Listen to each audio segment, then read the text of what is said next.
Hello mga kalola, good morning, good afternoon, good evening po sa lahat. For today's video po ay magluluto ako ng special na breakfast ng mga amo. Yes, breakfast special kasi may bisita si Kulasa. May bisita nga siya. Ang mga kapatid niya ay dito breakfast, I mean sa Arabic baka kung tawagin ay magputor. At ayan, magpuputor sila, mag-aalmusal or magbe-breakfast dito sa bahay ng aking amo. Kaya ayan, special talaga ang ginawa na breakfast. Oh, ayan mga kalola.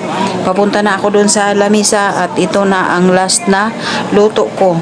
Yan ay sandwich na sliced bread na nilagyan ko ng chicken at mushroom na may kaing-ingan o charis. At ayan mga kalola, at hindi nawawala yung tamar or dates. At ayan, may macaroni na salad, may soup yan mga kalola. At naka-ready na talaga yan ang kanilang pagkain. Ayan, mainit-init pa yan. Parang Ramadan nga lang yan mga kalola. At dahil breakfast, hindi talaga mawawala ang gawa at may cake. Yan, gawa ang ibig sabihin is Arabic coffee. Yan lang mga kalola ang breakfast nila. Pero, ay Diyos ko, ang tagal kong ginawa yan. At may salata na sila dahil breakfast na yan sila. Ang breakfast nila ay alas 12 na ng tanghali. Ganyan sila. At kinahaponan, mga tanghalian ng mga kalula is hapon na talaga yan. Gumawa na naman ako ng apple salad. Yan mga kalula, may apple yan, may tomato, may avocado. Kaya pula siya. May kasama yang hapunan na nila. Yan ang hapunan nila. Ay, ang kanin na yan, diretso na yan, may salata na, may mix na yan na, may chicken na, ganun sila pag mag-ulam. Yan lang mga kalola. Kinabukasan na yan mga kalola, fast forward nga tayo dahil kami ay naglakwatsa at kami ay naghulog ng pera. At itong mga kasama ko, nagkayayaang bumili sila ng manok. At ayan mga kalola, ang aking ginawa, bago ako umalis ay iniwan ko yung nakalabas. Pagbalik ko na galing sa paghulog ng pera at sinaksak ko na lang yan mga kalola kasi ayan, nakasaksak lang yan mga kalola kasi nga ako baka makita ni Kulasa ay nasa labas lang magyaw-yaw, magirgir kasama na yan mga kalola. Masakit pa naman sa tainga pag si Kulasa ang magirgir kasi masisira daw ang mga gulay-gulay. Kaya sinaksak ko na lang yan dyan sa rep. Bahala na yan dyan basta hindi lang madry. Kasi ang init ng panahon ngayon, ang bilis talaga magdry ng mga gulay. Yan. At ayan, kaya napuno dahil ang tinapay ay sinaksak lang dyan kagabi. Kasi masisira nga daw ngayon ang mga tinapay at totoo naman talaga mga kalola. Masisira mga pagkain pag nasa labas dahil ang init ng panahon. Kaya kami dito laging naka-aircon. At ayan, nagbili pa si Tilma ng rice. Kasi hindi siya mahilig magkain ng rice na ni Kulasa. At ayan, habang nanonood ako ng video. At ayan mga kalola, at daming nagchichismi sa akin na bakit daw upa ako ng bahay. Upa-upa ako, inuupa ko yung mga apo ko ng bahay. Samantala may bahay naman ako.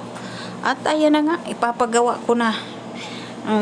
Singit ko lang to sa video, pinagawa ko na mga kalola. Yan dyan, pinapluringan ko na kahit maliit, basta sa totoo na pag-isip-isip ko din naman na maganda naman talaga ang hindi mag-upa kaysa yan nag-uupa ka ng bahay 2,000, 2,500 ganyan, ikaw pang babayad ng ilaw, tubig. Sobra na akong mapapalaki. Kasi yan mga kalola, simentado yung gilid na yan doon, papunta doon sa may kusina. Pero itong flooring na ito mga kalola, dati simento din yan. Sana pabayaan ko ng ilang taon, isang dekada na hindi ko talaga yan naayos mga kalola. Inaamin ko naman sa sarili ko na hindi ko pinaayos kasi gusto ko baguhin, palakihin. Ay sa ngayon, nagka-problema ako dahil yung pinagawa kong bahay doon sa kabila, pinaalis na ako. O saan ka pa? Ikaw na nagpagawa ng bahay, ikaw pang pinapaalis. Di ba mga kalola? Saklap talaga ng isang OFW na ikaw ang naghirap, iba ang tumira. Kaya, ayan na nga mga kalola. Yan, simentado naman yan. Hindi pa naman masira. Kaya lang kailangan kong talagang ang flooring, ipapa-flooring, simentuhin. At ayan na nga, napag-isipan ko talaga mga kalola, sana noon pa pinagawa ko na yan para hindi na ako nagtagal-tagal pang ipinaayos ko yan. Ayan, mga gilid-gilid niya. Ganun talaga. At silip ko naman sa inyo mga kalola yung lote ko na yan. Grabe, ang daming dumi. Sa Bisaya pa, sagbot kaayo. At salamat sa nagpanday, kahit konti lang ang binayad ko kahit paunti-unti lang ang bayad ko inaccept lang ninyo. At maraming talagang salamat. Huwag kayong mag-alala, babawi ako. O, diba? Ayan siya, kahit naghirap na yan. Kahit matanda na, hala. Talagang inano niya. Sabi ko nga, salamat talaga sa inyo na sa inyong pagtulong sa akin kahit na konti-konti lang binigay ko sa inyo. Huwag kayong mag-alala, babawi na lang ako. Charis. Yes, totoo naman yan mga kalola. At ayan, silang dalawa. At ayan na nga mga kalola. Kinabukasan na naman yan. Gumawa ako ng margog. At ayan, ihahatid pa yan doon sa may parte na binyo nila. Ihatid ko pa yan. Ako na ang nagluto, ako pa ang maghatid. O, diba? Sang ka pa. Diba? At ayun mga kalola, fast forward. Hinatid na natin, nasa sasakyan na natin. At pinakita ko lang yung pinagdadaanan dyan. Yung dinaanan. Yung dinaanan namin mga kalola. Yan lang. Diyan lang kami dumaan. Maiksi lang ang aking video kasi nga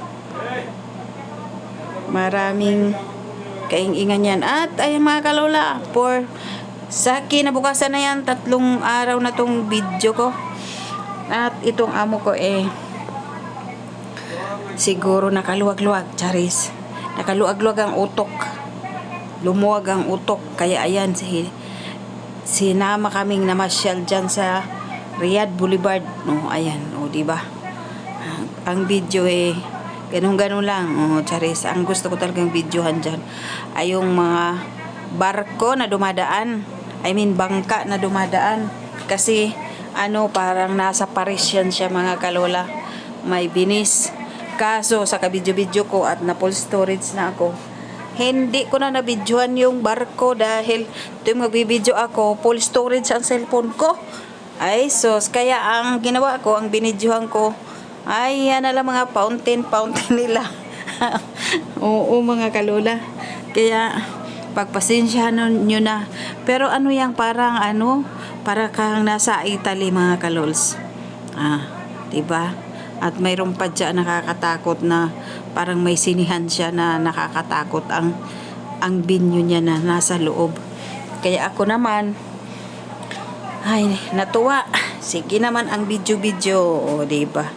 Ay, minsan lang magyaya tong amo ko. Libre daw kami sa loob. At, kasi may entrance yan mga kalola. Sa Riyadh Boulevard. Riyadh Boulevard yan. May entrance yan. Di ko alam kung magkano. Basta lahat kami, 4.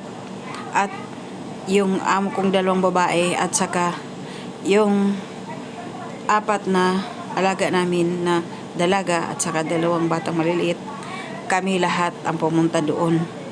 At sige, ang sorry namin, masakit na sa paa. Ayan. At kinabukasan na naman uli yan mga kalola. Fast forward tayo. Nagpunta kami ng bangko at naghulog kami ng aming mga ayuda sa aming mga apo. Charis. Diba mga kalola, pag lola na tayo, kailangan talaga natin tuwing sa sahod kahit may utang, kahit hindi magsaod, gustong kailangan ipadala talaga ang ating pera. At fast forward mga kalola, ipapasilip ko lang sa inyo ang aking bahay sa bukid. At ito'y namimiss ko na mga kalola. At ayang video na yan ay nung umuwi pa ako, ibinidyo ko lang yan. Hindi ko lang na i-post. At ayan mga kalola, ang tubo, may tubo dyan, may pinya akong tinanim. At hindi ko lang alam kung ngayon nagbunga dahil 1 taon na ako nawala doon sa Pilipinas. Ayan. Kaya namimiss ko lang, kaya idinugtong ko na lang dito sa aking video mga kalola. Diba? Gusto ko lang tingnan talaga yan dahil gusto ko talagang makita. At binabalik-balikan ko lang talaga ang video na to. At ayan naman, fast forward tayo mga kalola. Mayroon akong chinso na ginamit nitong taon na to, pero hindi ko ito pinost, idinagdag ko lang sa aking video para humaba-haba ang aking video. Nagpapaliwanag lang siya mga kalola dahil nung siya ang gumamit ng chinso, yun lang daw ang kinuha niya doon sa nagpatrabaho sa kanya, kasi yung chinso arawan yan 1,000 isang araw. Ngayon mayroon palang tao na kumuha nung sweldo ng chinso. At kasi dapat hati kami kung ilang araw siya, hati kami. For example, 1,000 ang ilang araw, sa tagi 1,000, maghahati kami niyan sa bayad. Ang problema mga kalola, may kumuha ng hati. O diba? Kinuha yung hati niya. Ang hati ko kinuha. So wala na akong kahati. Kaya nagpunta siya doon, nagpaliwanag siya. Dahil akin yung chinso Kasi mga kalola, next time sa aking video, ikukwento ko kung anong nangyari sa aking buhay sa pag-OFW ko. Next time sa video, or next time, magsasalita na ako talaga na ang aking buhay sa pag-OFW ay parang naloko yata ako. Yung hinanap buhayan ko, iba ang umangkin. Yun na nga sinabi, nagpabahay ako, iba ang nakatira. Pati chinso, pati mga gamit ko, pera ko ang binili, pinaghirapan ko dito sa ibang bansa, dito sa abroad. Halos sila na lang ang umangkin. Buti nga yung chinso na yan nakuha ko pa. Kung hindi, pati chinso kukunin.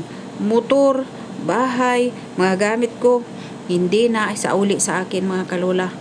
Kaya isi-share ko lang talaga ito. Isi-share ko lang sa balang araw. Isi-share ko talaga dito sa social media ang mga pangyayari sa aking buhay. Oo, kasi yun na nga nagbablog na nga ako diba?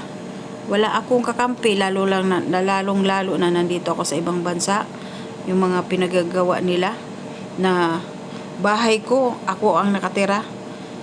Sila ang nakatira, ako ang nagpagawa ng bahay.